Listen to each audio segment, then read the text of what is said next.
quite a hefty agenda today with the accounts in the pack, but hopefully we can troll through them and finish in our due time at 4 o'clock this afternoon.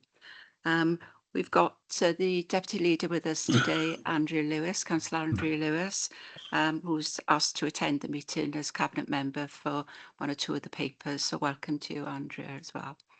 If we can go through the apologies absence first then, please. No apologies, Chair. Any disclosures of interests for today, please? Yes, please, Chair. Agenda item 5, the draft statements of accounts. I'm a benefactor of the Pensions Fund, and also I'm a member of the British Ports Board as well. Okay, thank you, Councillor White. That's a personal interest. Okay, any other interests? No. We can move on then to the minutes of the meeting of the... Sorry, Chair. Sorry? Patience, got a hand. Oh, sorry, Patience. So that's okay, Chair. Just following on Mike White's declaration, I think I need to declare that I'm a member of the pension fund as well. Okay, thank you. Thank you. Have I missed any others? No? Sam. Sam? Yeah, thank you, Chair. Yeah, similar to Patience, I'm not yet a beneficiary, but I am a member of the pension fund. Thank you, Sam. Can't see any more hands up on this very small screen I'm looking at. But so if we can move on then to the minutes of the meeting of the 10th of December then. If we can go through page by page for accuracy before I ask for approval. Page 1, page 2, page 3, page 4, page 5, page 6 and page 7. If they are deemed to be accurate and there are no queries, can I have a hands up for approving them, please? Got a hands up in the room. Any hands up on the screen? Yeah. Okay, Jeremy? Yeah. Thank you for that, members. We're now into the main part of the agenda, part A, for reports for discussion. And the first paper is to appoint the Governance and Audit Committee representative on the Strategic Governance Group. You recall that Councillor Leslie Walton was our representative, with Councillor Mike White as a reserve representative. Councillor Walton no longer is a member of this committee, hence the reason to appoint a new member. I would personally like to nominate Councillor Mike White, particularly as he was the reserve, and I'm looking for someone to second that, please. Yeah. Yeah. Patience, I've got Patience, Sam, and I think another one as well there. Are there any other nominations coming forward before we finally... No? Okay then, thank you, Councillor Mike White. I hope you're happy with that decision. Yes, I did attend the recent meeting because obviously Leslie had come off the committee. What about a reserve member? Have we got any nominations for a reserve? Should Councillor Mike White not be able to attend any of the meetings? Any nominations for a reserve?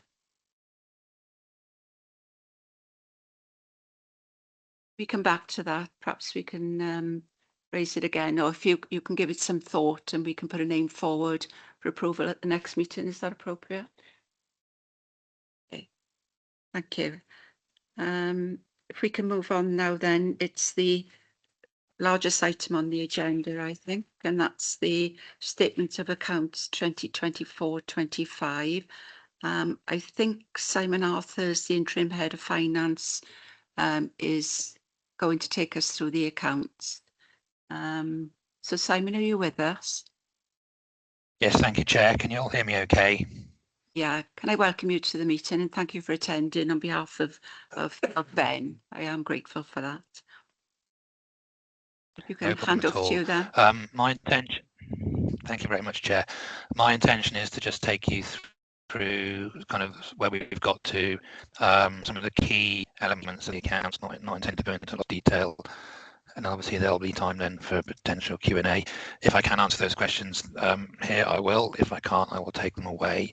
I can assure you can appreciate it's a huge document with a lot of work that's gone into this.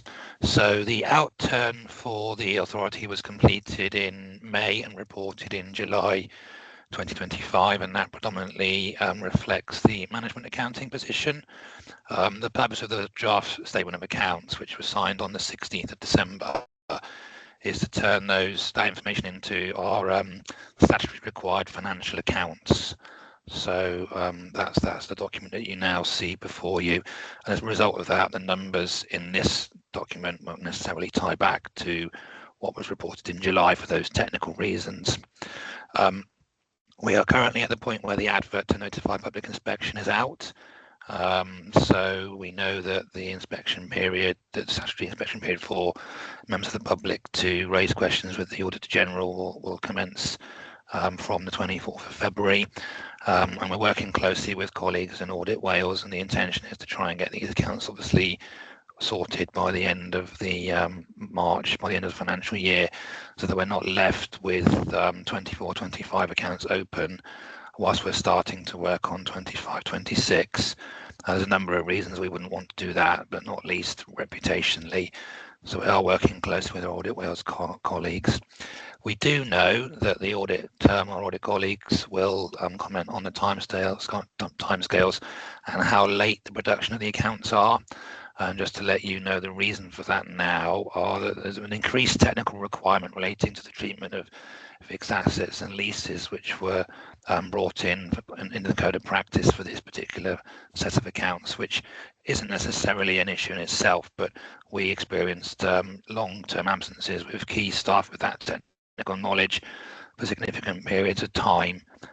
We've also had to collate an awful lot of new data and engage with a large number of colleagues from across the whole council in order to fulfil the obligations to meet the lease requirements. So we should recognise and thank our colleagues across the council for the efforts that they've had to put in, because that would have been new for them as well. On the back of that, we are already working and engaged with Audit Wales on the 25-26 timeline, and we're endeavouring to shorten that. Whether or not we'll be able to meet the statutory deadline remains yet to be seen, but we're certainly looking to get back to that statutory deadline for 26-27 at the latest. Audit Wales are now fully engaged in the field work stage at the statement of accounts, so we are working with them at the moment on their queries as we work through them being in a position to comment and sign off the accounts in due course. As far as the numbers go, that's the process, but as far as the numbers themselves go, I was really going to draw attention to just a few key areas to start with. On page 41 of the pack, which is page 23 of the financial statements themselves, you'll note the income and expenditure summary. So there's been a shift in the cost of services in there of net 65 million from one year to the next when we're comparing year on year.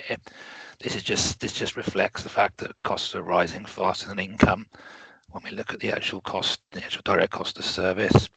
But when you actually follow that table through the income and expenditure to the bottom, towards the end of the bottom line, you'll see the surpluses are significantly increased. And the large reason for that is because of the revaluation of property, plant and equipment, or as we call it, PPE.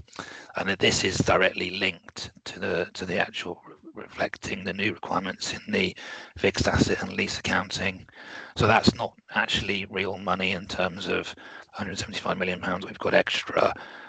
It would only ever become money if we ever sold any of those assets for those values. Then in turn on page 45, which is page 27 of the statements themselves, the reserve position, again, you'll see there a table of reserves from left to right and showing what the reserves are and what the changes are from start to the end of the year. And again, for the most part, those reserves haven't changed significantly. There will be gains in there for the unusual reserves relating again to PPE, but as I've just mentioned, that's not cash that we can spend.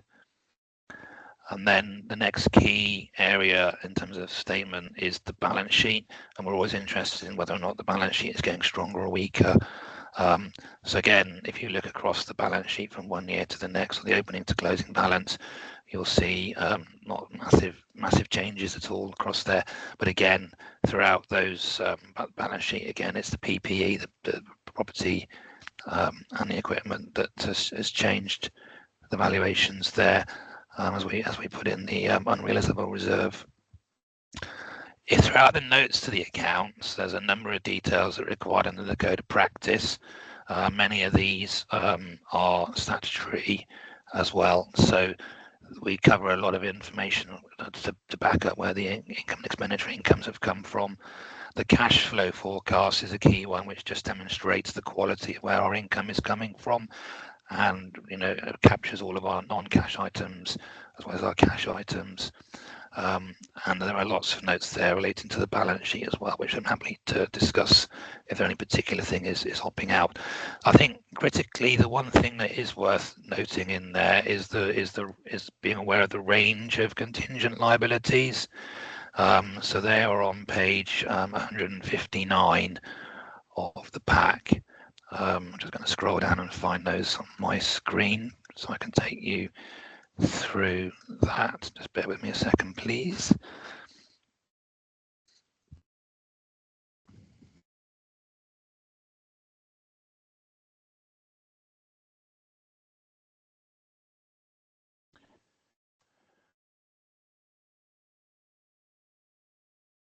So while I'm doing that, the contingent liabilities relate to past events that may give rise to a future cost.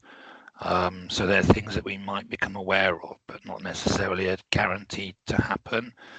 So it's quite often that we will be keeping a record of those in the event that they do crystallize, and then we are required to put provisions in the accounts for them or settle them as liabilities at that point in time. So it's just prudent, good practice to maintain and be aware of those particular issues. And as part of our producing these financial statements and just managing the council's financial affairs and risks, we'll be collating this information. So you can, just coming up to them now.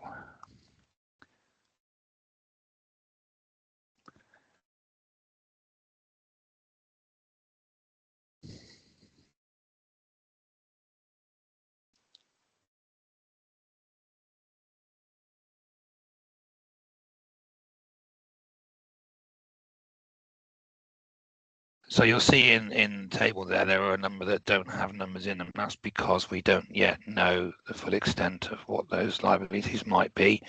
The key one in there will be the equal pay, and in the council's accounts there is reference to a provision of 15 million.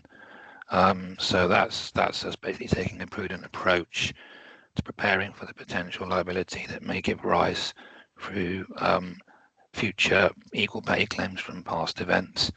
So I just wanted to make sure that councillors are aware that the council is managing its financial responsibilities prudently and is aware of potential future liabilities, and we are preparing to provide for those as and when we've got the correct information and as we are aware then of the timing of when they might crystallise. The tables do split out between short and longer term provisions, and so they are on page 21, page 616. Sorry, note 21, page 116 shows the actual provisions that we've already put money in the balance sheet for. In terms of the annual governance statement, that's another key part of the financial statement, which is a statutory legal requirement for public services. That is a document which starts on page 177. There's an awful lot of detail that goes in there. It sets out the governance for the financial control of the authority, the systems of internal control, the approach to managing risk, expected behaviours, and the intention here is that there is trust in the information that the public body is providing. It also sets out the key roles and responsibilities and updates on internal audit and external sources of assurance. just to be aware that this document is produced as a insert for the financial statements of not just the authority but also the Port Health Authority. So this document is something that has already been reviewed by the external auditor as part of their work looking at the Port Health Authority accounts, so it wouldn't therefore be subject to any further change. So I kind of was just going to bring attention to the key changes on the I&E, the balance sheet, and the just to flag the importance of making sure that we're providing for future liabilities and preparing for those under the contingent liabilities. At that point, I'm happy to stop rather than trying to go through lots and lots of detail, and rather focus on what you may want to pick up on. Thank you, Simon, and I appreciate you going through it in that summarised version, and I'm very grateful for you identifying for the committee members to note, and particularly for the minutes, our exposure for us for the contingent liabilities. I appreciate the uncertainties surrounding that, but it's good for us to see them, albeit we can't quantify the quantum really of those liabilities. Before I got any questions myself, I'd like to open up to members. Are there any questions from members, please? Any remote hands? No? David? Thanks, Simon, for the report. Just a few points just to pick up really on page 27 of the report. There's a couple of things there I'd just like to pick up on. It talks about capital expenditure and loans from, I think, the government body called the PWLP. Are these loans interest free, or is there an interest repayment as well included in that? Thanks. So when we take out borrowing, it's rarely free. Sadly, that's the case. It's not unheard of. Certain funders, there may be a reason for that, but actually because the government have funded that. So PWLB, which is the Public Works Loan Board, is basically the government's bank, which local authorities have access to. And depending on how much you're borrowing would depend on whether or not you have access to something called the certainty rate. The rates will change based on the amount you're borrowing and for the length of term that you're borrowing. So we're always tracking that. So you'll probably be aware, I'm sure Ben will have explained to you in the past, that we locked in for quite a substantial amount of borrowing several years ago at quite preferential rates, which we've been slowly we've been using that to invest in our capital program. Right. What we've been doing in the interim is we've been using our internal cash. So whilst we collect cash from the council tax and for all the services we provide and the grants that we have that come in and other income, we're using that in two ways. We're using that to invest in the markets, but we're also using it to fund through internal borrowing our investment in the capital program.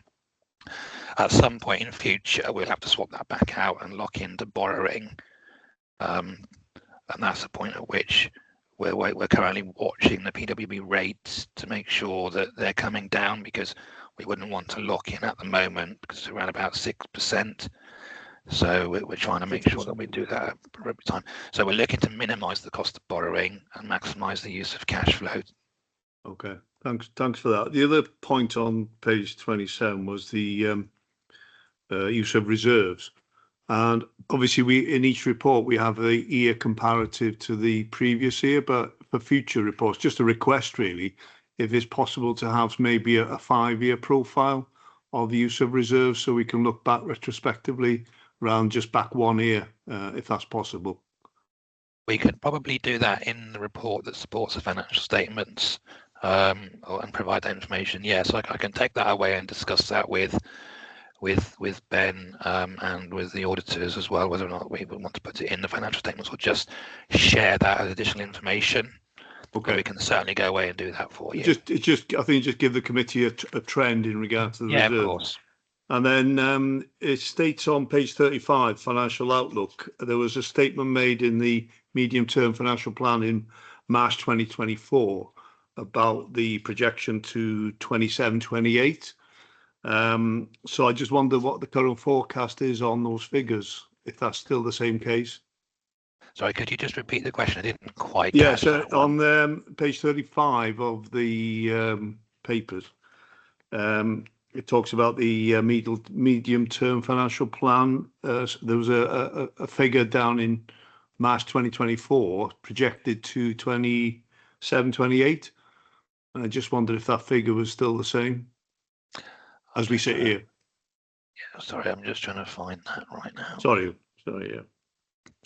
Sorry to be cheeky. Could you tell me the numbers you're looking at there? Hold on, let me just have a look. Sorry. It's projecting 30.9 million in 27, Yeah, 28. yeah. I need to go away and have a look and come back to you on that one, if that's okay. Yeah, that's fine, Sam. Yeah, that's fine. Yeah, Okay, no yeah. worries. No worries. And the only other one I had was around pension liabilities. Obviously, is there a long-term strategy? Obviously, there's an aged workforce in the council. We're obviously going to draw down on the pension as the next few years come along. We've obviously got a VR programme as well each year. But the third part of that equation is obviously the reduced contributions into the fund from the pension. So I just wonder, with that scenario, those 3 points of the equation, whether there was a long-term strategy being developed to look at that. Well, just to let, I mean, I'm not a pension expert in terms of obviously Jeff, who is Ben's other deputy, certainly is. But my understanding of the pension position is that because we have it's a defined benefit scheme, we've got to ensure that the scheme is kept whole. So whilst we know that there may well be staff turnover, retirements, and other reasons why staff may leave, and we are tracking an aging profile, when we have our triennial review, which is the specialist Right. cost advisors every 3 years, they are taking all of this into account to ensure that even though the contribution has gone down, the fund is still whole. Now I know that from speaking to Ben last week, that I think even with the reduction from 21% employers rate to 14%, but noting that brings us back into line with many other authorities because we've kept ours higher for longer. We're still 115% geared, so we've still got enough cover if the market's changed to ensure that we can meet the obligations of our pensioners retiring. Yeah, okay. Thank you, thanks, Chair. Thanks, Simon. Thanks for the response. Thank you. Thank you. Are there any other hands up? No?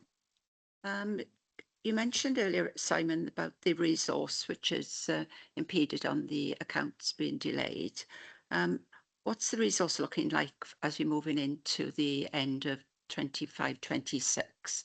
Is that more healthy than it's been? Okay, yes. So I'm pretty pleased to advise the audit committee, and in keeping with our annual governance statement around making sure we're doing things the correct way.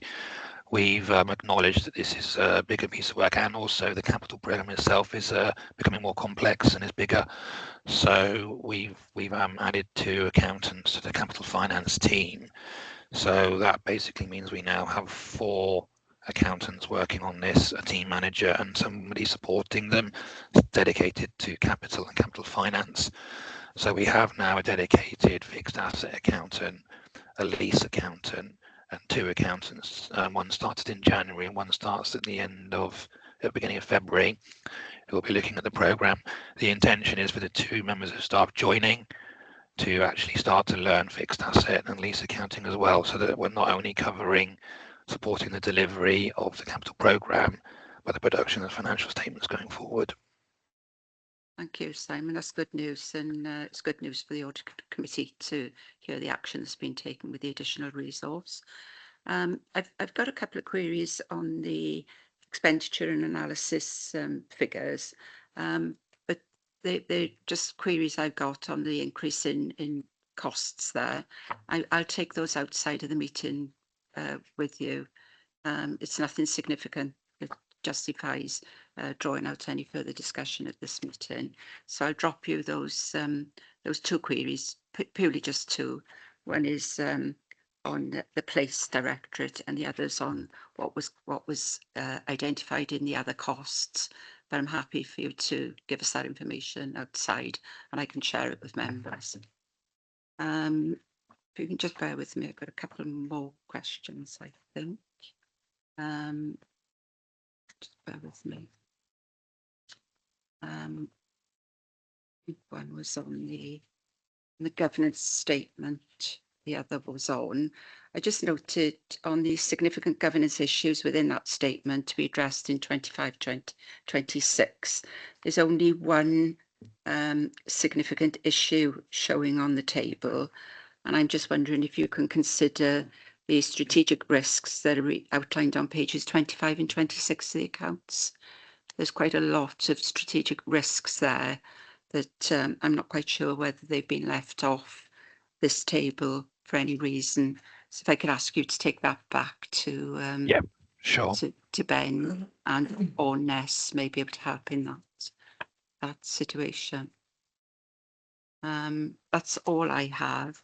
But can I just pass on the committee's congratulations for getting to the position that you're in now.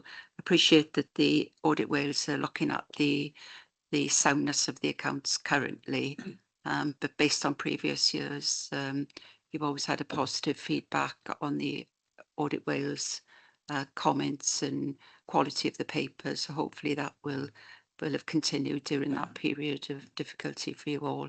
But congratulations, huge amount of effort's gone in to get where we are. So if you can pass that back from the committee onto the team, please. We will. Councillor Jeff Jones, you've got a question? Yeah, thanks, Chair. I'm sorry to come in so late. Very interesting, really, what's been brought up so far. Simon, I know the Chair actually brought up and I think you actually said that, staffing was a problem, whether it was illness or whatever. But I actually see finance is actually putting forward savings on staffings. So where are these savings actually coming from? Are people retiring and not being replaced? And if they actually go, surely that's going to put more pressure back onto you. If it's okay, Councillor, I'll take that one back and examine that with Ben, because I'm not sure exactly which teams those savings are across, because obviously there are a number of different teams in the finance service, and it may not be accountants, it may be other areas of finance. So I'll come back to you on that one if I may. That's okay. Okay. And another question, I know it was brought up by the vice chair, with the borrowings, and you actually mentioned the PWLB. You said 6% at the present time. Are we not borrowing really because of the rates? What sort of figure are we actually talking about that it actually goes down to? Because there must be a lot of political pressure actually on finance to, well, I got to say, borrow to actually take forward capital schemes. So what sort of figure would that actually need to go down to so that we actually move forward on that? Well, I mean, it can vary. It depends on the amount being borrowed and the length of time. But it's essentially 1 or 2% of, we borrowed at 1 or 2% previously. It's now 6%. I think Ben would be looking to get it much closer to 3 to 4. And then that will dictate then how much revenue we have to set aside and how much headroom we'll be able to create by doing that. So we know that with the cost of borrowing as it is and the need to lock in at some point, and with the wanting to maintain reserves and manage cash effectively, we will control how much is released for capital investment, and that will then just lead to a prioritisation process. So it's not just about the interest rate, it's about the affordability on the revenue account and what else is happening to the revenue account at the same time. Yeah.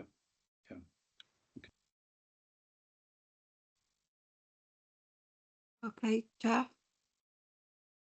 Sorry, every time I go to press on, it's coming off. So yeah, thank you, Simon. Yeah. Okay, thank you. If there are no other questions, then can I just thank you for attending the meeting to go through those accounts, Simon, today. I know it's not the easiest of papers to present, but we are we've had most of the questions answered, and those that we haven't, perhaps you could forward the responses on to Jeremy, and Jeremy can circulate them to members. Is that Yep. okay? Of course. And if there are any other further questions that come up in the meantime, then please don't hesitate to come back to us. Okay. Thank you very much, Simon. If we can move on now then. And the next report is the Audit Wales report on temporary accommodation, long-term crisis. I'm not sure who's going to take us through this. Gareth? Thank you, Want to Chair. start? Yeah, if that's okay, having had discussions with officers, we've agreed that I'll just do a brief introduction to the report, highlight the key findings and the recommendations, and then officers, and I believe it's Carol Morgan, Steve Porter and Mark Wade will be on hand to take any questions that the committee may have as a result of that presentation. So if that's okay, Chair, I'll just very briefly take a couple of minutes to run through. Thank you for just the... Just for you to be aware, Gareth, the Deputy Leader is also here as well. As the Cabinet lead for this area too. Apologies and welcome Cabinet Member for the lead in this area. So yeah, that would be great. Thank you for the opportunity to present the findings of this National Audit Report, which focused on temporary accommodation, as is outlined in the response. We didn't do any specific fieldwork in Swansea, but we did undertake some surveys and some documentary analysis that informed the findings on the national basis, drawing on Swansea's experience, as well as the other 21 councils in Wales. The audit was undertaken to assess the extent to which councils across Wales are securing value for money and effectively preventing homelessness. So if I take you through the key messages, the first key message is the demand and cost pressures. Demand for temporary accommodation has increased fivefold across Wales in the last decade, driven by factors such as the COVID pandemic, the cost of living crisis and housing shortages.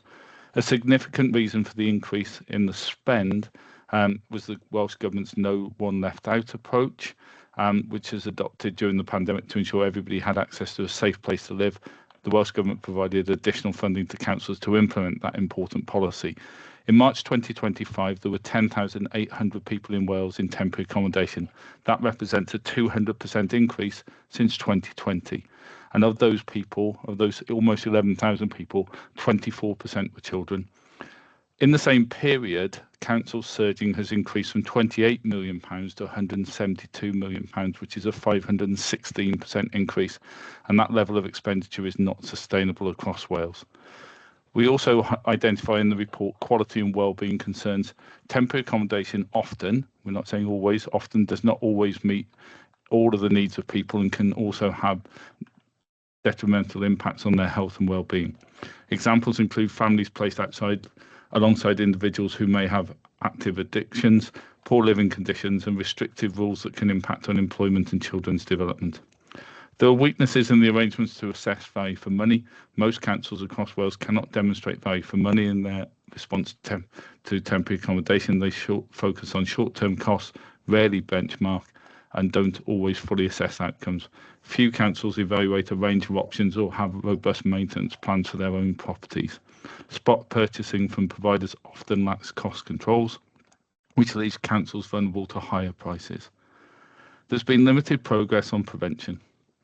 Whilst all councils have rapid rehousing transition plans, the quality of those varies. Many plans lack primary prevention measures which are most effective.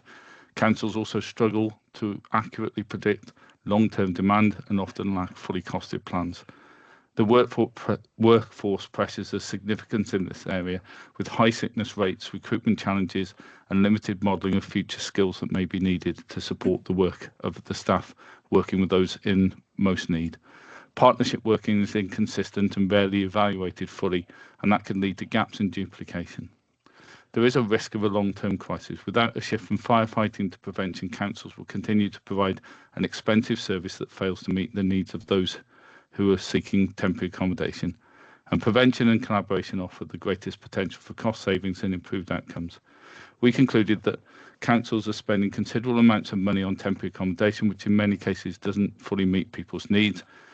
Councils do not always understand whether or not they're getting value for money from their temporary accommodation provision. Councils have made limited progress with improving prevention of homelessness to achieve better outcomes and reduce costs. Councils find it difficult to predict demand for temporary accommodation in the medium to long term. councils do not have clear plans to ensure their workforce is equipped to prevent demand for temporary accommodation, and councils don't always work fully effectively with partner organisations to prevent homelessness.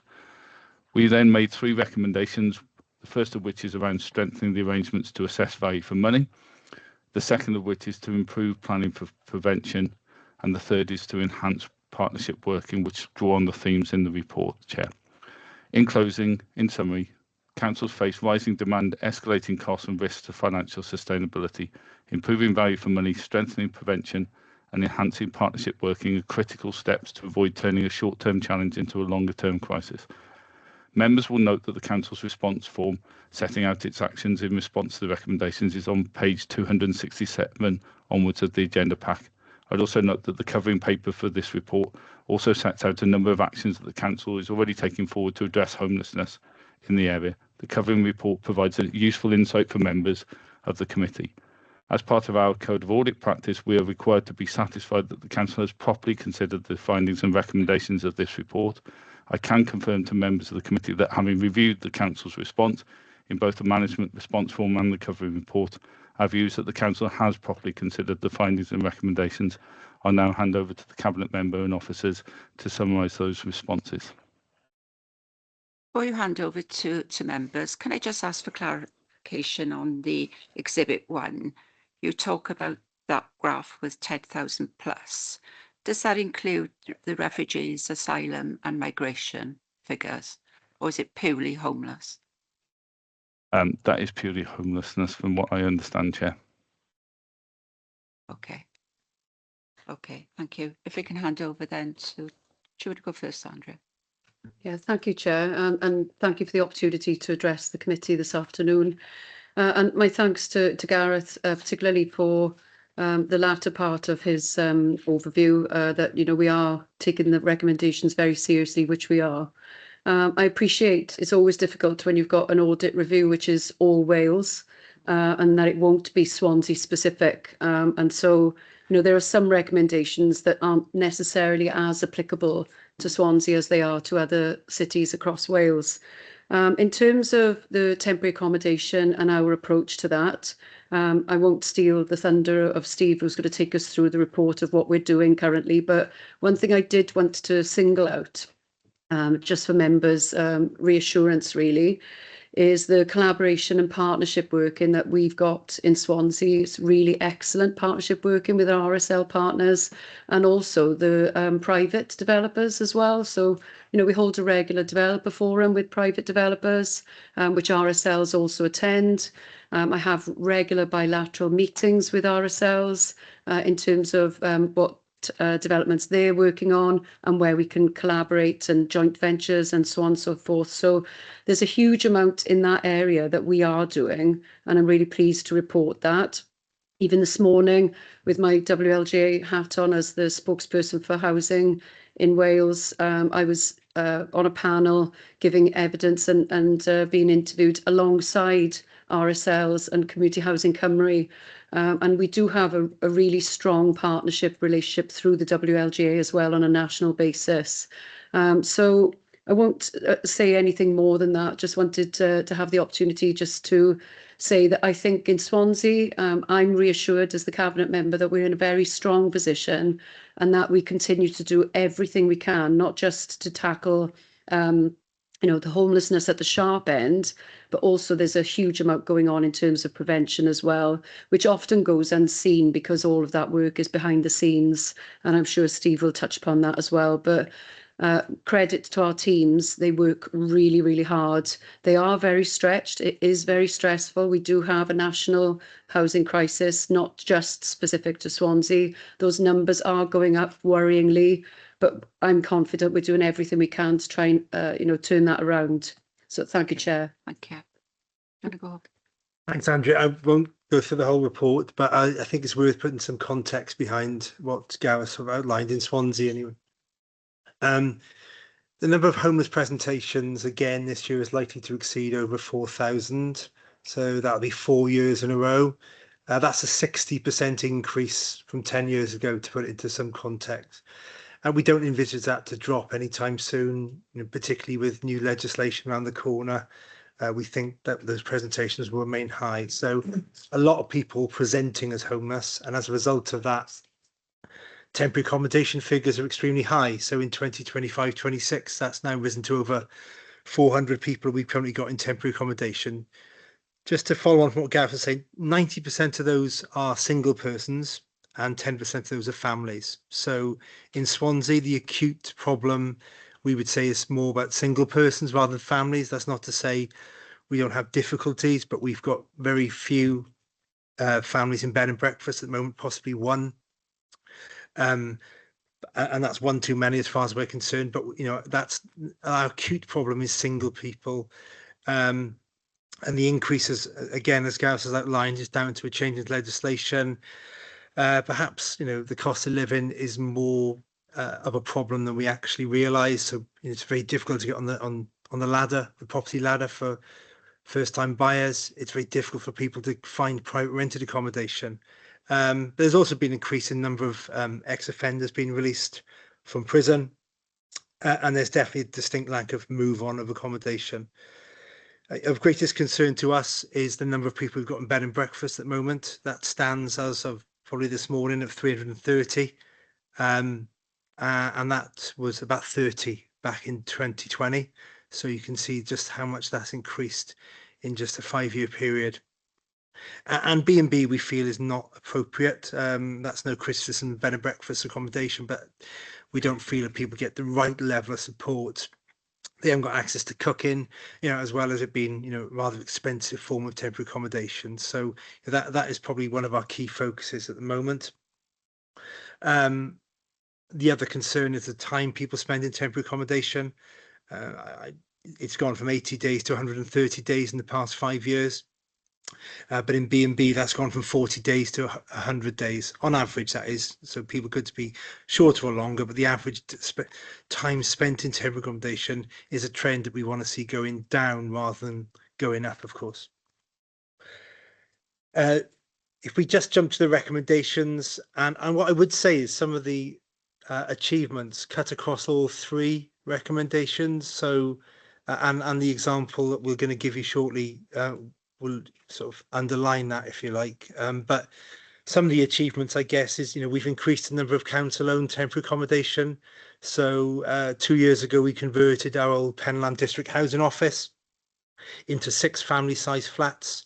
So a very good example of using stock, which we weren't sure what to do with.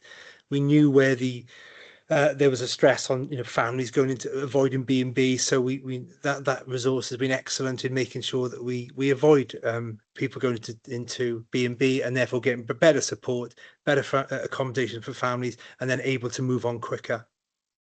Andrea mentioned we've worked with we're not a stock transfer local authority, so we have our own stock, which is, I think, an advantage in the last couple of years. But also we work closely with our registered social landlords. So we've got a nomination agreement of 50%, but actually over the past couple of years, sometimes they've given us, you know, 100% of their 1-bed properties. So if we ask them, they've given it to us. So they've been really compliant in helping us trying to, you know, reduce the numbers in temporary accommodation. We've introduced emergency measures. So now a larger proportion of our allocations to our waiting list go to homeless household. I think we're standing about 70% at the moment. Historically, that's been at 40-50%. So we're housing more people out of temporary accommodation, and that's a sort of a real plus for us. I think that we've housed double the amount of people out of temporary accommodation in the past 2 or 3 years than we ever did before. And we work with housing support grant colleagues in the voluntary sector to create in 2021 T. Tom Jones, which is a largish scale temporary accommodation project of about 24 to 26 units, and we turned that around in 3 months. So we knew the pressure was increasing back at the pandemic time, and so there's an example of, again, partnership working with local authorities and ourselves. I guess that the biggest example that we can provide today is of we're trying to improve the way people spend time in temporary accommodation is the large-scale temporary accommodation project we've got in Llys Glas. It's been in the making for 2 years now, and we've worked with the Welsh Government, and the Welsh Government have been really supportive in funding for that. We've worked with Pobble, who are now known as Cody, but I'm going to refer to them as Pobble this afternoon, and HSG colleagues to develop that project. It's a 68-bed temporary accommodation project. It was the old police station in Swansea. It was then student accommodation. It was then laid out, it was empty. And we spoke to Pobble and we decided together that actually this would be a really good use of accommodation into temporary accommodation. A huge challenge for us. We can't deny that. It's not a direction perhaps we would have thought we'd gone in 5 years ago, but given the numbers in bed and breakfast, we have no doubt it's the right option to take. It's 24-hour, 7-day-a-week support, and with a rapid rehousing type approach to it. So trying to get people moved through that system quickly and into more permanent accommodation by providing that better support. It was the open day 2 weeks ago, and we had our first 10 people move in last week. More rooms are being released over the next month, so we hopefully by the end of February, start of March, that project will be fully occupied, and that provides 68 beds, and we think we'll have a huge benefit on tackling B&B. It's not the only thing that we're doing, but it's one huge step in the right direction. And I'll come back to the second project we got going shortly. Just on the recommendation of rapid rehousing transition plans, finding affordable one-bed single person's property to move on to is the huge challenge, really. We can't find enough private rented accommodation to help people move through the system quick enough. So whilst we know that we're providing better temporary accommodation, the next step really is to try and work out how we, first of all, increase the number of affordable properties, but really what we have to tackle, and Gareth made reference to, is preventing people becoming homeless. And the only way you can do that is work with partners. The housing department and the homeless department alone cannot stop people becoming homeless. They can help, but it's got to be work with health and social services and criminal justice partners to try and stop people becoming homeless. And examples of that would be our rent strategy, which we're reviewing at the moment, and we're going to have a new rent strategy between 26 and 30. But part of that will be no evictions into homelessness, and we've managed to do that in the past few years, and no doubt that strategy will strengthen that again. And we are housing more people at temporary accommodation, but more people are coming to the system. So we at some point got to stop the clock and say, right, why are people becoming homeless, and how can we make inroads into that? Recommendation 3, partnership working. Andrew's already referenced that, so I won't go into that. But we work well with health, social services, criminal justice, and our housing support commissioning group. They comprise of senior reps from those very areas, and they're established to agree decisions on commissioning and provision of housing support grant services, which includes temporary accommodation. So there is a structure in place that enables us to, if we go and with a potential project, they've been very supportive through that commissioning group. We have no doubt that the challenge is huge, although we've done a vast amount in the past 5 years to enable us to meet our strategy duty, to be honest, and we have done. But reducing bread and breakfast is a key priority for us, and we're currently in advanced talks with Pobble, Cody and Welsh Government to take on a second large temporary accommodation project in the city centre. It's been planning, been put in. It's not over the line yet, so we can't go get too excited about it at the moment, but that's 76 beds on a similar sort of scale to Police Glass. And again, if we are successful and we're trying to get that over the line, that will have a significant impact on our bed and breakfast numbers.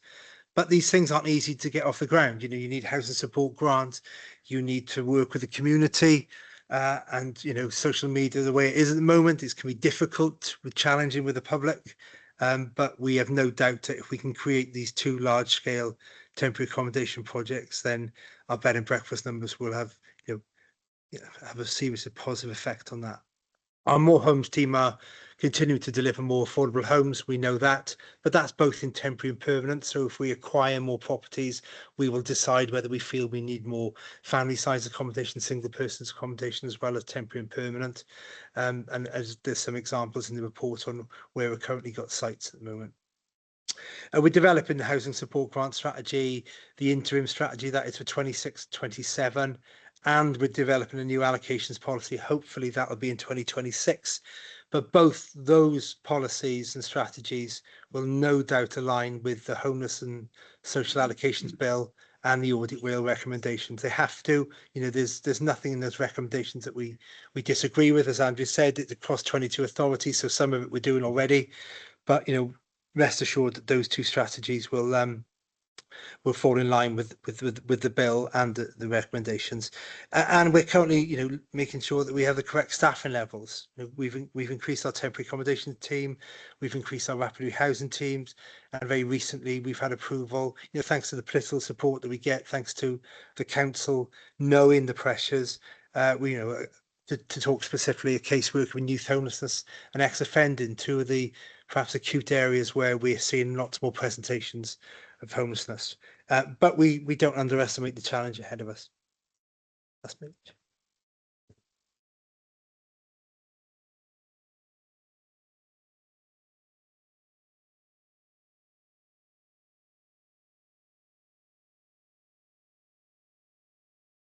Sorry. Yeah, it's a huge problem, and I can recognise all the difficulties you're having and all the efforts you're putting in to address it, but it's not an easy challenge, and I'm guessing it's a challenge right across Wales. So all the partners are facing similar issues, and Swansea's not on its own in this regard. Dave, do you want to start with the question? Yeah, thanks, Chair. Just picking up really on the themes in the report. Obviously, you mentioned the numbers increasing year on year since 2021. And I don't want this to be a discriminatory question, but I just wonder of our homeless picture in Swansea, how many individuals are actually emanating from a Swansea postcode? Because I think there's a backdrop here, the M4 corridor, inner city issues, which I think are different in other sort of environments. And also sort of the homeless people are in transition. There's an acknowledgement they move around quite a bit depending on availability and everything else. So I just wondered what the backdrop was in regard to our picture here, how many are emanating from a Swansea postcode and how many are actually coming in from other areas. Because I think when you talk about partnership working, I think the dialogue, okay, it's in the area with the partnership, but I think there's an external dialogue here as well with partners further afield in that sense, and the type of modelling you're trying to do. So again, I don't want to be discriminatory, but I think it's important for us as a city to sort of get that picture, you know. Yeah, I've said it in previous meetings that, you know, Swansea is a great place to come, so I don't mind people. So yeah,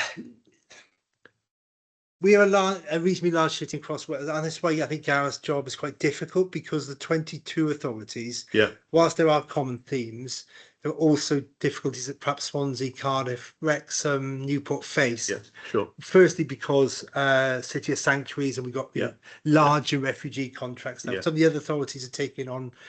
So first of all, our differences are probably the same.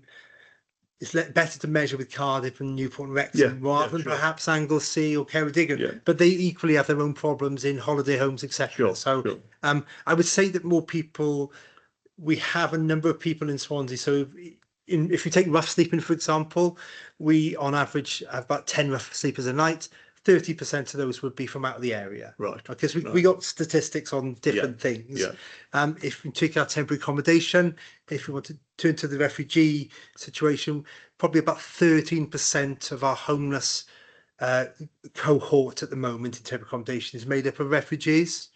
But I wouldn't say overall that, you know, the majority of people we're dealing with are from Swansea. Right. You know, they are from a Swansea postcode. Okay. But we work closely with Newport Talbot. That's probably our nearest authority, and we have a joint cell every month that involves partners, and that includes Newport Talbot. So we're sharing information, and you know, we're on each other's backs if we think that we're picking up their cases and so on. You know, we have got an issue with unaccompanied asylum seekers, but that's not for this forum. I don't think, you know, that there's more circumstances here than.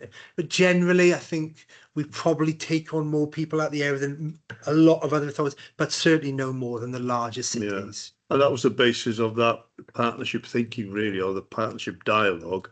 Whilst obviously it's a agency approach internally with health and social services, etc.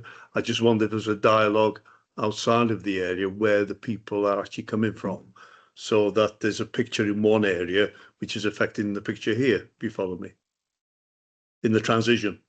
Yeah, there may be more work to do in that. Yeah. I'm not asking for an answer now, but it's just putting that backdrop in, thinking there may be a wider partnership dialogue to be had, and to get that sort of picture really. That's it. Yeah. Okay. There was talk on the paragraph 25 about a new model, a new approach. Paragraph 25 in the papers. I think it's if we just get to it.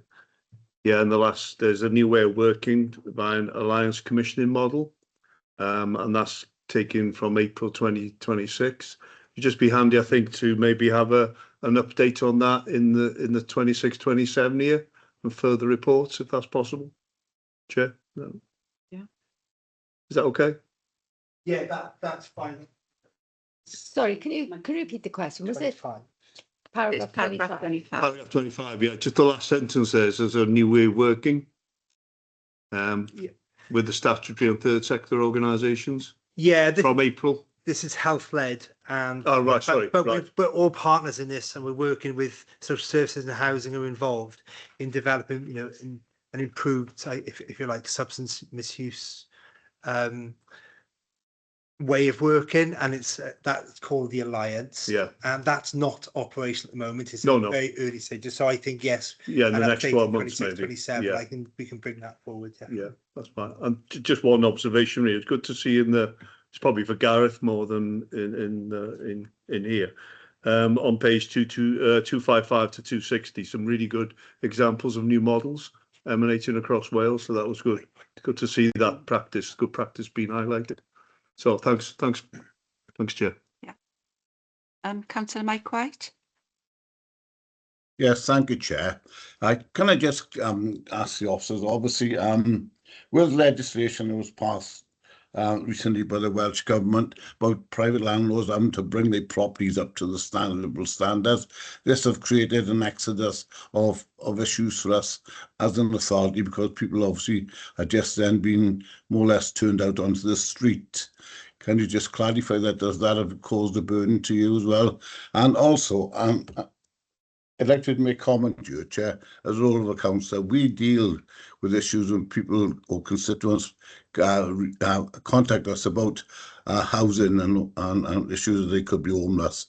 I got to be fair that when I've ever had to deal with our housing department, whether it's through the rough sleepers intervention team or any issues that that are concerns there, they've always been first class. Can't fault them. And as I say, it's the same again with issues with all around homelessness. We've got a pledge in Swansea: everyone deserves a bed, and we are very, very proud of that. And I think that what the staff do and what the team do within the housing team, I think it is absolutely remarkable, under tremendous stress and strain and pressure to look after people, to find them homes, a roof over their heads, but also as well the way they work with partner agencies. I see it through on planning, when we get the regional social landlords come to us with applications and offer over 100% of properties for us to support us as a local authority. But as I say, I think what the staff do within housing, they deserve every credit available to them. Thank you, Chair. But if I can just have a response back on my first point regarding the issue of people, obviously, under the new legislation of landlords' properties, and be brought up to living standards, put that extra burden on us as an authority. Thank you. Are you able to respond to that question? Yeah, thanks for your second comment, Mike. Appreciate that. I think you're referring to the Renting Homes Act, Mike, where we did see some landlords leaving the market. What I would caveat that was, we don't know if that's to do with the Renting Homes Act specifically. It could be that it's to do with Airbnb and more landlords going to Airbnb. And so I wouldn't, but we definitely saw landlords who have been working with us for many years wanting to leave the market. But I think the biggest problem with the private rented is the local housing allowance rate and the difference between that and the value of the rent. And so costs have gone up for landlords, but the local housing allowance rate hasn't fallen in line with that. So roughly, you could have a 2-bedroom house in Swansea now in an area which perhaps isn't, you know, the most popular, maybe £1,000 a month, where the local housing allowance for ease, it would be about £500 a month. And therefore, not only people who are no income or on income support could afford that, people on low incomes couldn't afford that either. So that, I think, is the biggest problem with the private rented sector. Not necessarily, you know, I'm not saying that there couldn't be some modifications to the Rented Homes Act, great, but the problem is the difference between that, and therefore people can't afford to stay in their private rented properties, and therefore they have to leave, and therefore landlords have to sell because they can't get anyone to go in there because their costs are high. So it's a real difficult area at the moment. If we could lobby central government on local housing allowance rates, I actually believe that would make the single biggest difference in us being able to house more people from temporary accommodation to permanent accommodation. Is that okay, Mike? Yes, that's fine. That's fine. Okay. Are there any other questions from members remote? I'm not seeing any yellow boxes. No questions from inside the room? I've got a couple. The reason I asked earlier on about clarification on the Exhibit 1 was to understand what was included in the homeless. And you just mentioned, Steve, that there are some refugees within the homeless figures, 13%. So I don't know whether that figure of the 10,000 plus includes other type of homelessness. I don't want to answer for audit purposes, but I think it would mean only people eligible under homelessness legislation. Therefore, asylum seekers would be outside of that figure. Okay. That's, I think, but I perhaps want to be quoted on that. Okay. The other question I've got, and you know, I'm not quite sure if you're able to answer this. I was looking, is there a single framework that operates that covers all these different types? You get the homeless person, you get the prisoners coming out of prison, you get the refugees, you get the asylum, migration. They're all impacting on each other, I'm assuming, because at one point any one of those may be deemed as homeless. And I'm assuming they're all dealt with in a different way because the legislation requires them to be dealt with differently. But they could all impact on what you were doing to deal with that homeless position. So is there a need, or should there be a single framework maybe within each local authority, or should there be something on a regional base? So I'm not sure you can answer that question, but those are the thoughts that are going through my mind. Is this something that really requires a regional approach? Because it can impact on each other, but not just dealing with one type of homelessness, but all these other areas that potentially could impact. So, you know, perhaps you could take that away. Yeah, I mean, the legislation is changing shortly. We don't know when.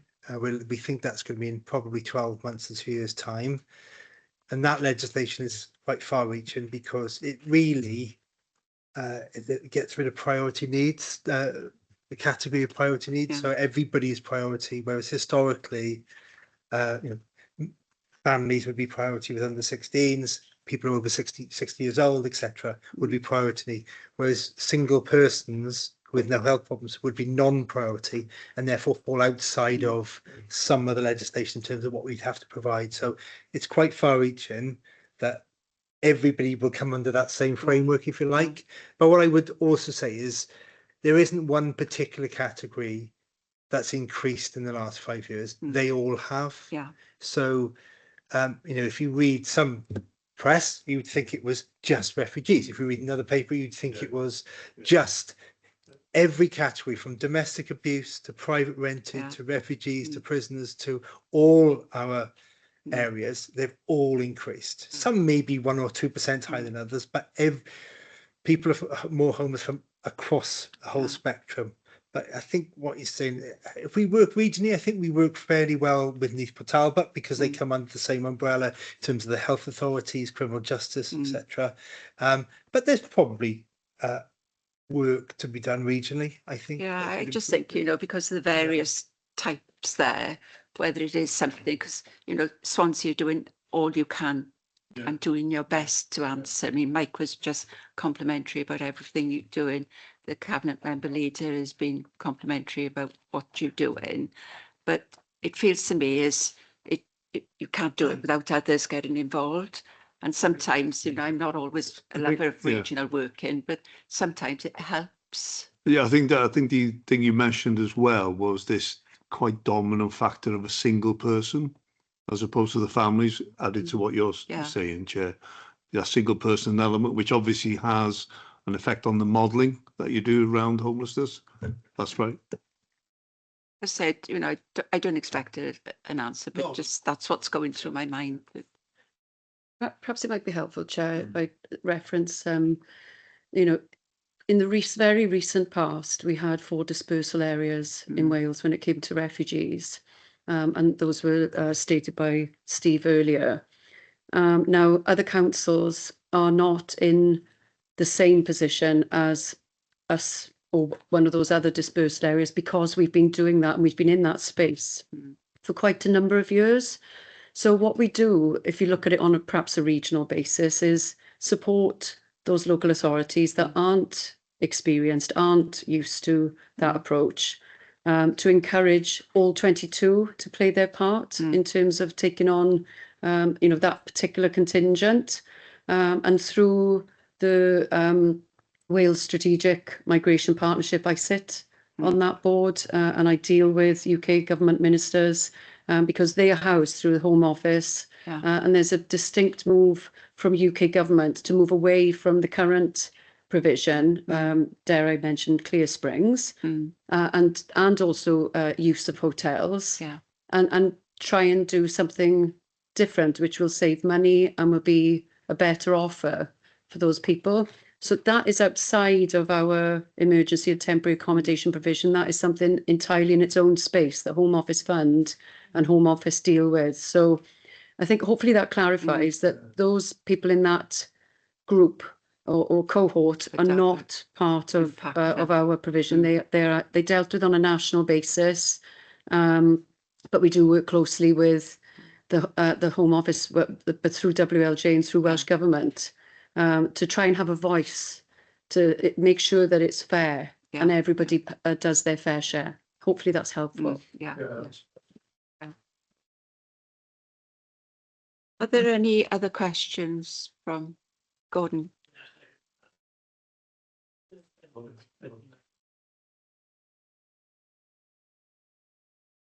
The increase of £144 million from 2019, how much of that fell on local government and how much was provided by central government?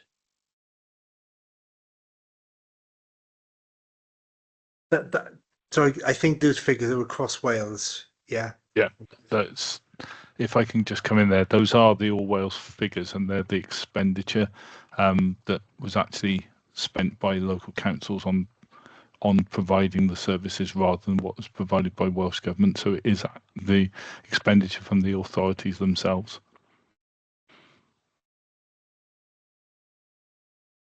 Right. Do we know how much of that was over and above the budgeted provision, though? Because it does seem a huge increase that councils were expected to bear.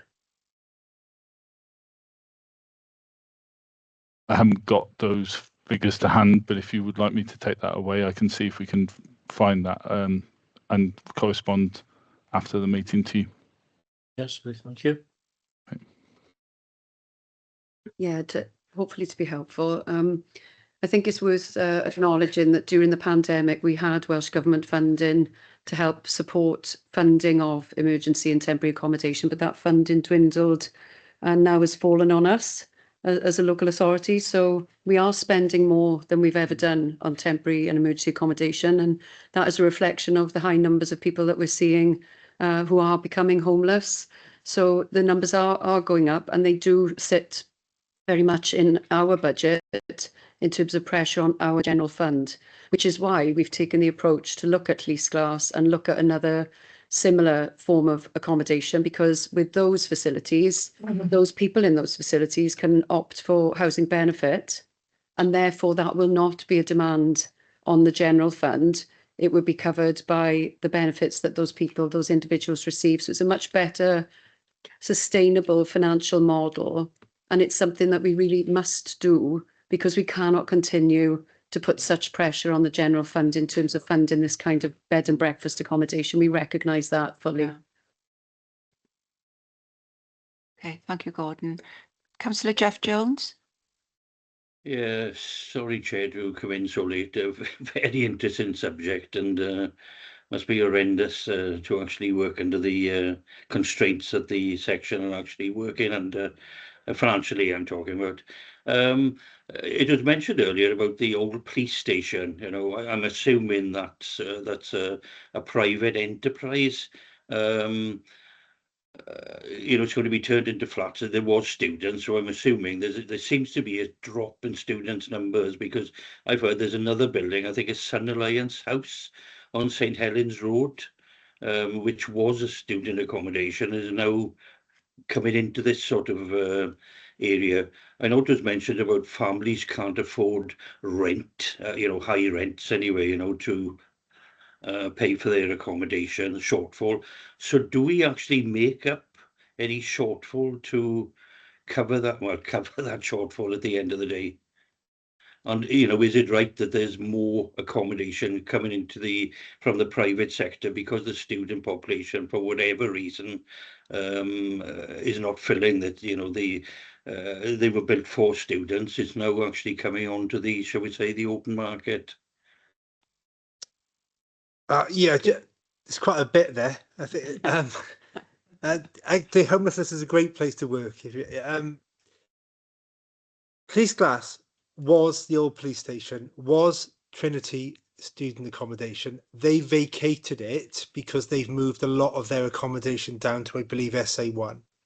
So it was an empty building and was owned by Pobble, and still is owned by Pobble. So that was, you know, no effect at all on students, because Trinity said we didn't need that accommodation. I don't think it was fully occupied at all by the end, in the end of it. So, and they've moved their services elsewhere. The Sun Alliance building is privately owned. That has been rented out to students and still is. My understanding is that it's not fully occupied. And again, you know, some of the students there have opted not to take on that accommodation and either stay at home, you know, and a lot of courses now are online. So they felt the need that they're looking to sell it. And so Pobble are in talks with them to purchase that.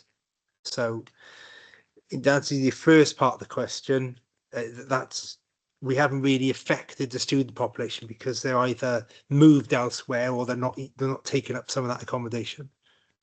There was a second part to it. What was the second question, Jeff? Well, he actually answered it in a way, you know, with regards to affordability, you know, taking up this accommodation. I was unaware that Pobble are actually moving in to actually buy it, so I'm assuming whatever rents they set would be affordable anyway. So I was under the perhaps illusion that it was a private enterprise and they would set a rent that perhaps people couldn't afford. And do we actually top up, you know, so that people can afford? No, there'd be no top up. It's council run, which is something, you know, we have never done before certainly on this scale. You know, we've done it with social services, but housing haven't. But we felt that taking it in house gave us the control, gave us the ability to be, you know, work with the housing benefit teams. The one impact it does have is the housing support grant, though. So this isn't free. You know, we would have to use housing support, and we have done, to provide the support for that project. So if the housing support grant doesn't increase year on, we have to find that money from somewhere, and therefore other services within the housing support grant are affected. So these are big decisions to make, but nevertheless we've had to make it because of the acute crisis and temporary accommodation. Thank you. Thank you. Okay, I think that brings that report to a close. It's been a very difficult time for you to answer all the questions that we've raised. I do appreciate it, and you presented the paper really well. Thank you also, Audit Wales, for bringing this report. I was gravely concerned when I saw it, but I'm encouraged by everything that's being done and the efforts that the council are making through the various streams. No doubt we'll ask for an update at some point in time to see how things are going once you develop it more, and hopefully we'll see the numbers coming down. So maybe we'll get a follow-up position report in, do you think 6 months' time we'll see some change? Or do you think a bit longer? I'd like to keep this on the radar, if I'm honest. Maybe 12 months. 12 months. If we can get it back then. But if anything goes awry, I'd like for you to bring it back sooner. Because obviously as a Governance and Audit Committee, we need to be made aware of any significant issues or risks. And this could very well be one if it's not improving as we move forward with all the initiatives that you've taken. Thank you all very much, and thank you, Andrew, as well. I wanted to take some time on that paper because I thought it was quite an important paper to receive. But if we can now move on to agenda item 7, which is the report on the Council's response to Audit Wales reviews, Together We Can, a Missed Opportunity. Is it Lee? Hi, Chair. I'm here. Campbell. I never remember which Lee this one is, but thank you very much. If you can take us through this report, please, Lee. Thank you, Chair, and good afternoon, everyone. Thank you for the opportunity to present this report. I'll be as concise as I can because I think it's a pretty straightforward update. But just to summarise, really, this is going back to a series of reports that was produced by Audit Wales towards the end of 2022 and the beginning of 2023, following a big review that they did around tackling poverty in Wales. The reports themselves, obviously won't go through them, but the background papers provide you links to where they are, and the main body of the report that I'm providing today tells a little bit about what those reports were telling us, which was fundamentally that, there was a lot of good ideas and a lot of recommendations that could be done across Wales and by different local authorities to progress some of these key issues. There were 4 reports in total that were produced around things like social enterprises, community resilience, digital inclusion, etc. So this report is kind of giving you the latest position. I've been to this committee a couple of times over the last few years, so this is kind of just a refresh and an update of where we are. So following the publication of those reports, we've done a lot of action around tackling poverty and the work that we've done to develop our strategic direction to address a lot of the recommendations that came out of those reports. Primarily the 2 main reports, the Time for Change one and the Missed Opportunities one, were kind of the Missed Opportunities one and the Together We Can one were directing us to do our own sort of self-assessments and to really look at our own unique position within each sort of region and for each local authority to do that self-evaluation. So the main sort of like crux of what I want to give you an update on today is the current position, which is on I think it's page 299 of your papers, but just I'll quickly summarize. So a lot of the recommendations under Time for Change were around sort of strategic direction, leadership, improving the way that we operate things like grant programs and working with people with lived experience of poverty. Pleased to say that a lot of the work that we committed to at that time was either already in progress in terms of some of the things that Swansea does was actually cited in the report as exemplars and examples of good practice, or we have progressed since the reports were done. So, for instance, we've conducted our public consultation on the refreshed tackling poverty strategy. The fact we already had a strategy was actually a positive, but we've done a lot of work over the last 12 to 18 months to refresh that, and it's currently going through the final sort of stages of being refined, ready to be approved through Cabinet and CMT, etc., and then to be publicly launched very soon.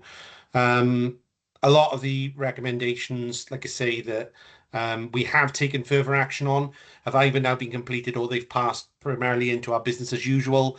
So, for example, things like having a single web landing page for people seeking help.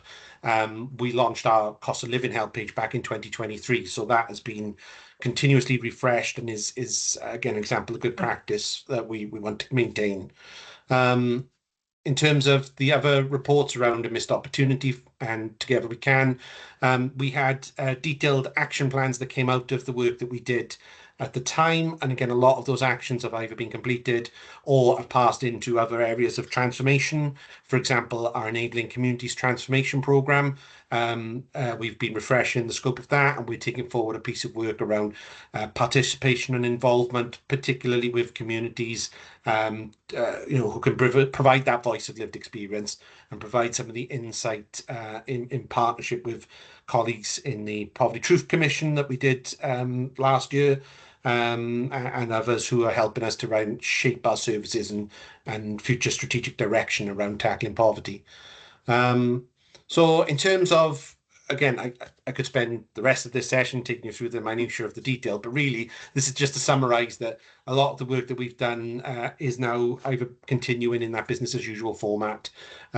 We are still very heavily involved in a lot of the detailed work that is going on with the outputs of the Poverty Truth Commission, with the networks and the forums that are happening locally and regionally, with the development of a performance framework, which I know I've mentioned in previous presentations to this committee. And the next steps that we really want to focus on around a co-produced action plan where we're working with colleagues, partners, stakeholders, as I said, people with lived experience, to pull together all of these different strands and say, what are the priorities and what are the actions we need to focus on? So the report really spells all of that out. Again, I wouldn't over-egg it really. It's kind of saying that, we have delivered the majority of our commitments, or we are continuing to deliver as business as usual, outstanding actions and little items that we still want to finish off in the longer term. But, it's been a success, I'd say, in terms of a lot of effort has been put in by teams across the council. A lot of good work has gone in our partnership space and with our networks. So really just want to reassure the committee that, the work that has been recommended that we deliver has been delivered, or is still a longer term commitment that we are very much following through with. I'll leave it at that, Chair, but obviously I'm happy to answer any questions or follow up on the report in any way. Thank you, Lee. It's very positive comments you've made there about the work that's gone on across these key reports. Gareth, are you still with us from Audit Wales? Chair. Sorry. Noting that these reports were issued around 22-23, are you intending to revisit any of these areas? We obviously, Chair, keep all of our previous recommendations under review, and we follow the progress updates that Lee and the team have provided through the recommendations tracker, and we keep those under review. And obviously this presentation today has helped us have a further understanding of the actions that the council has taken, and it's really pleasing to see the way in which they become integrated into the business as usual for the council. Yeah. We'll obviously take that information away, and if we're minded to come back, we'll be in contact with the officers and set that out in the audit plan for subsequent years. So we do have that process of following up all of our recommendations, and we may go into more depth if we feel that we need to on any particular ones.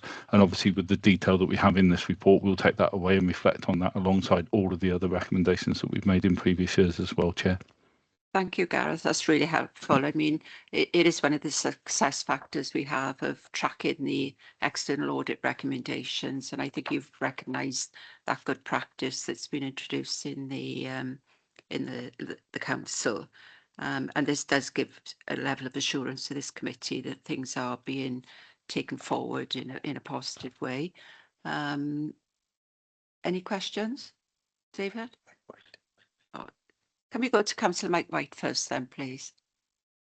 Thank you, Chair. Thank you, Lee, for a very, very good report, and obviously exciting to see that things are really, really moving forward. In regards to the 4 areas within the next steps, have you got key indicators in place to make sure that where we want to be, that we are on track there? as well with these 4 areas. Thank you, Councillor. Yeah, happy to come back on that.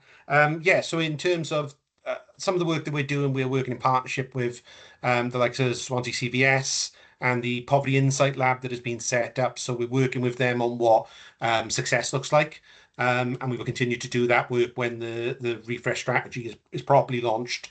So that, like I said before, we want to really co-produce that action plan and make sure that the measures that we're using are things that everybody recognises and can commit to. So some of that is absolutely going to be developed on the back of the strategy work. However, some of these things, like I've said about the networks and the forums that we've got, we monitor and measure like our contributions to that, and whenever we take particular actions or tasks or projects out through our networks and in partnership with the various organisations that support our Poverty Partnership Forum, for example, we do kind of record and measure some of those successes so that we've got a traceability of that. In fact, I'm coming to a scrutiny programme next week about next month, sorry, about the success we've had in delivering a lot of those elements. So the reporting and the traceability of that is all there, but happy to provide further details on some of the details if anyone has any questions about that. Thank you, Louis. Yes, and I know that you are already penciled in for next month's scrutiny as well. Okay, so probably speak busy again time then. of year for me, Councillor. Yes. Thanks again. Yes, thank you. Thank you, Chair. Thank you, Councillor White. I mean, it's good to reflect that the scrutiny panel also has, and scrutiny committee rather, also has a role in keeping a check on some of these as well in more detail. So, but overall, a really positive report, and thank you, Lee, for updating us on the work that's gone. Just a question from Dave Roberts. Hi, Lee. Thanks, Chair. Just one point really on the time for change element on page 298, recommendation 2.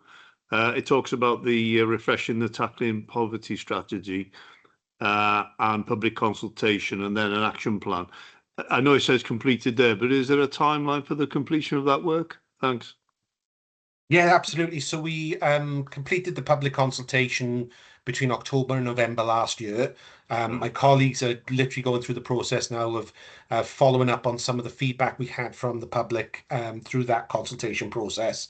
I think it's mostly around really just fine-tuning elements like our definition of poverty. I think we've taken a slightly different approach, perhaps, to other areas or other regions where we're trying to perhaps add a little bit more of an understanding to co-produce it so that people get what poverty is. It's not just the number in my bank balance, against the number that someone has arbitrarily decided. There's a feeling, there's an emotion, there's a lot more involved in experiencing and being in poverty. So all of those things are kind of in that stage now. We are working with our colleagues in Democratic Services as well about the timing for taking that through Cabinet for final approval. And then once that's done, it'll be launched and we'll be able to do a lot of the engagement work that comes on the back of that. And like I say, in terms of it's all connected really. It's a huge piece of work. So the action plan, the performance framework, all drops on the back once we've got that strategy kind of finalised and signed off. Okay. Thanks, Lee. Thanks, Chair. Thank you. Thank you.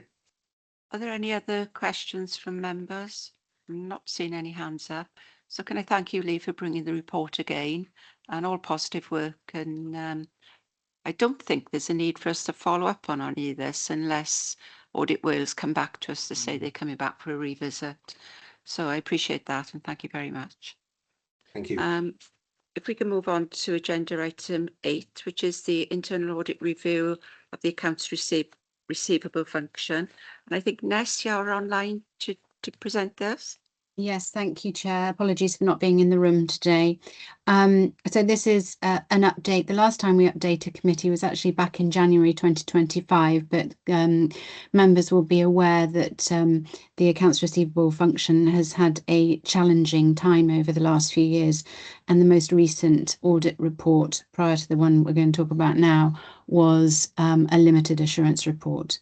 As on the back of that, we set up a project in January 2024 to try and address some long-standing recommendations and also to clear the old debt backlog that had built up over a number of years.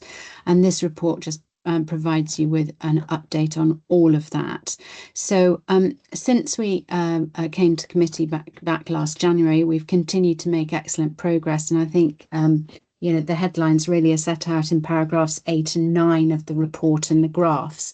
And what you can see from that is that in January 2024, we had more than 6,000 invoices that were over a year old and that had not been progressed. And they totaled £2.2 million.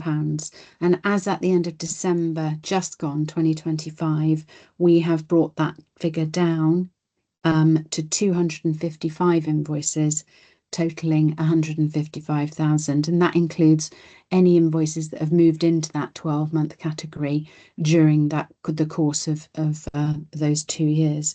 So that really is remarkable progress and represents more than 95% reduction on the volume and between 90 and 95% on the value.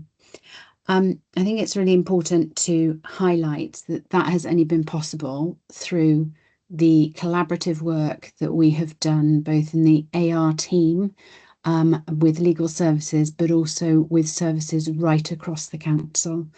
It's taken persistence and determination, and also some additional staff resource in AR and legal, but through the collaboration in particular with a few services, adults, highways, and also housing, we've managed to address some really sticky problems and processes and driven down the debt, but also put in place more efficient processes, which means that we don't expect to see that debt build back up over time. The additional points to make are that in that period we've referred more than 3,000 invoices to legal for progression, and that team is now consistently moving those referred invoices through the process in the same month as they're coming into them. The unapplied credits has also fallen significantly from 568 back in January 2024 to 45. So again, that was another area that was negatively commented upon in the previous audit report. So the improvement is continuing. We're not just stopping there. As the report articulates, we're continuing to focus on introducing upfront collection where we can across all services, because that reduces the need to issue invoices at all. And then also to continue to collaborate with services. And an example of that is that we had a meeting of our senior managers group within the council on the 7th of January. That's around 120 of the most senior managers in the council, and we had an interactive session with them there where we talked about the project and the improvements that have been made, but also roles and responsibilities and where people could get guidance and support. We're also looking at improving the management information through some work we're doing with digital services and third-party SWORD to improve our data across the organisation. And we've also developed a new corporate debt policy, which is now in the process of being finalised and then will then be implemented. So some work still to continue to do, but I think hopefully the committee can be reassured that the problems that we've experienced in the past are definitely in the past. The latest audit report, which came in the last few months, was a substantial opinion. So we've moved from limited to substantial, and we have already implemented the 3 recommendations that were coming out of that report. So just to conclude, Chair, I'd like to say this has been a real transformation, not just in terms of, as I say, getting that debt down, but changing the way we work in the organisation to drive that sustainable improvement. And I'd just like to put on record my particular thanks to Michelle Davis for her leadership and persistence over the last couple of years, and to her team, and also to the paralegal team within legal services led by Lucy Moore and Debbie Smith, because it has been a real conjoint effort and it has required real resilience and persistence to get us to this point. So I'll conclude there, Chair. I'm happy to take any questions. That's a remarkable achievement, and I cannot believe where it's been and what we're looking at now, because it's been a huge uphill task for you. As you say, it wasn't just clearing the age debt, it was changing practices, changing cultures, and to achieve that in that period of time is remarkable. So huge congratulations from me personally, and I'm sure the committee would support that. Councillor Jeff Jones, you've got a hand up. Yes, everything other what you actually said. I was involved in a similar thing many years ago somewhere else, and I know when you let debt actually grow, it's our money at the end of the day, and we've actually, well, I got to say, I take my hat off to you for, well, not to you, but whatever, to you and everybody else actually involved in transforming, and just keep on top of it. I think that's the that's the answer, really. Just keep the resource there, and just get the money in at the end of the day. Thanks very much. Thank you. Thank you. Councillor Mike White.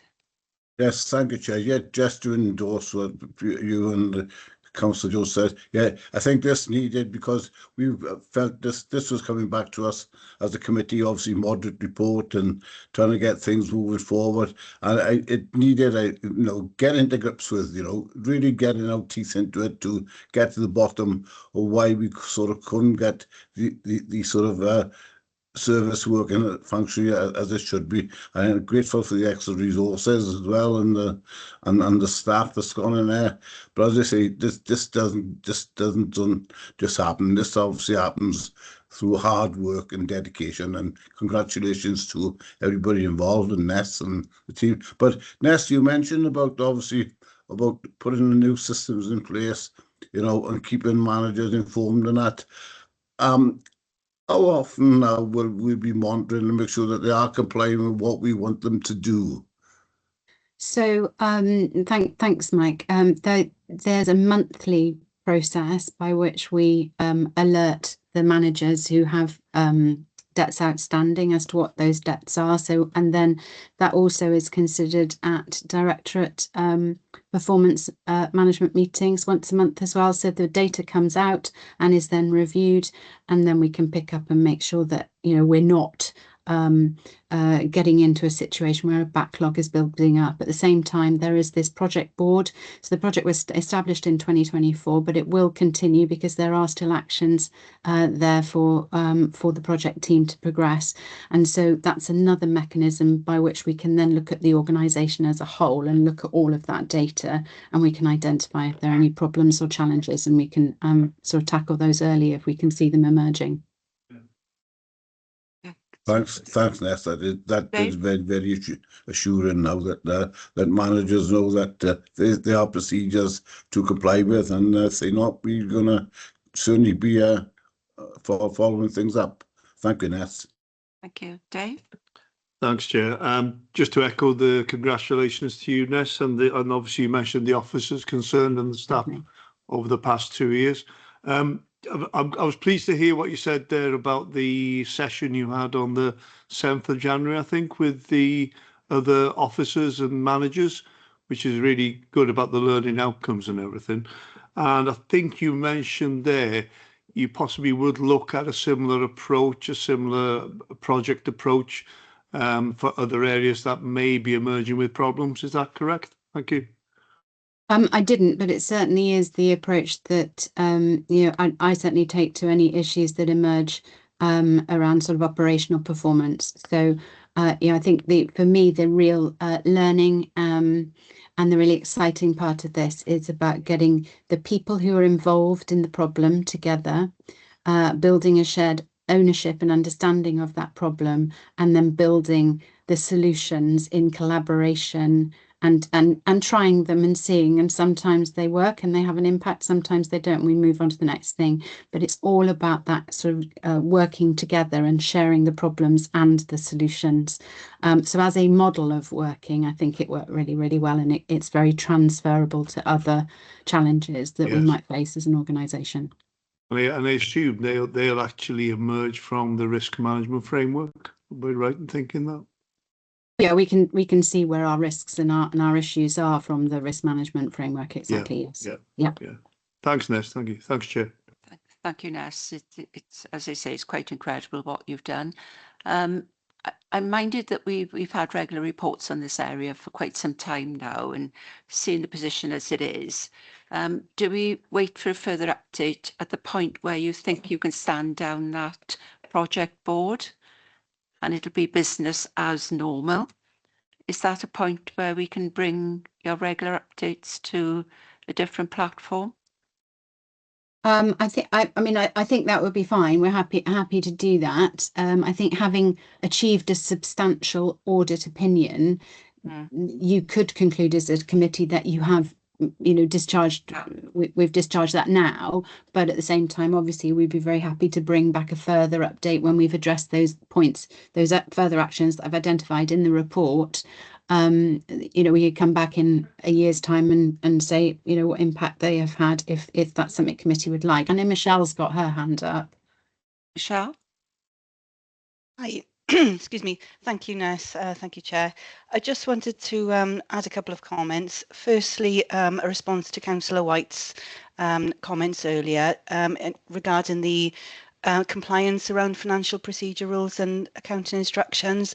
So to provide some additional assurance, that was emphasised in that presentation at SMG on the 7th, and with the collaborative work that we'll be taking forward with service departments, that will be a core part of that collaboration. Emphasis will be placed on continued compliance with those core financial rules that we have that govern us. And then just finally, very quickly, I just wanted to put on record my thanks to Ness for her direction in this project. It's been a long project, 2 years, but we've achieved a lot.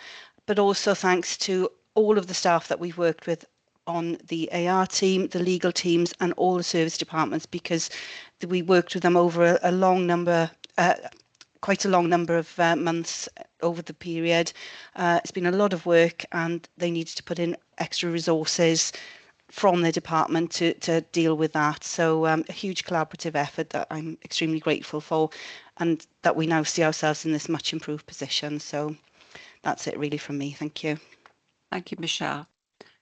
So coming back to you, Ness, I'm happy to stand the follow-ups down and to place reliance on you to bring another report back if things are starting to change. Is that reasonable? It is. I don't know whether Simon's got a view. Simon's got his hand up, but I'm happy to do that. I'm happy to respond to however the committee would like. Okay, Simon, do you have a comment? Yes, thanks, Chair.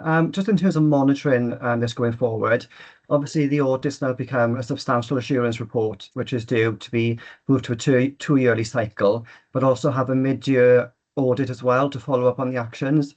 And obviously we do complete the fundamental rec tracker on an annual basis as well. So the status of the report's recommendations for the current year will be followed up mid next year. So I think that will be enough really if you just monitor this in the short term via our audit reports. That works. That works for you, Chair? Yeah, I'm happy to accept that proposal, but also with the caveat that if things change, Ness, before those internal audit reviews are due, if you could just give us a heads up. Yes, certainly we can do that. Yeah. That's not a problem. That's great. But congratulations again to everyone Thank involved. you. It's been huge success factor, and all down to the commitment and the work that's been done by all of the team involved. So thank you very much, Ness. We're now into part B of the agenda, which are report for information on performance monitoring, capital budget, the Governance and Audit Committee tracker, and the Governance and Audit Committee work plan. They offer information reports. We don't expect officers to respond to any questions from the committee on either of these reports. But if we do have any questions, I'm happy to take those forward with the authors of the reports, and if there's a need to bring the responses back. I do have a couple of questions regarding the RAG areas on the performance report, but I take comfort in the fact that it's been to the Cabinet and the executive team in its progress before it's come to us, which we can take assurance from. So it's just a personal query I've had on a couple of issues, which I can email Ness on. And also, I think it's prudent to highlight on the Cabinet report that went to Economy, Finance and Strategy in December, which is Revenue and Capital Budget Monitoring. There is a highlighted paragraph in that report which talks about the one-off nature of the funding resource, which cannot be understated. And the excess unbudgeted base costs will impact directly and significantly on the base budget pressures for 26-27, and do not solve the inflationary pressures, merely defer most of the problem a year. I think it's important for us to note that, not question it, but just to note it. It is highlighted in bold, and there'd be a reason why Ben put that in bold for the Economy, Finance and Strategy Committee and the Cabinet. So I think it's right for us to note that as well. The tracker report and the audit plan for this committee, any questions or comments on that, we can refer those to Jeremy. If there are no other comments, then I would like to bring the meeting to a close and to thank all members, officers and staff of the council for their cooperation and participation today. And I look forward to seeing you in March. Thank you. Thank you, Chair. Thank you. Thanks very much. Bye-bye. Thank you, Chair. Thank you all. Bye-bye. Bye.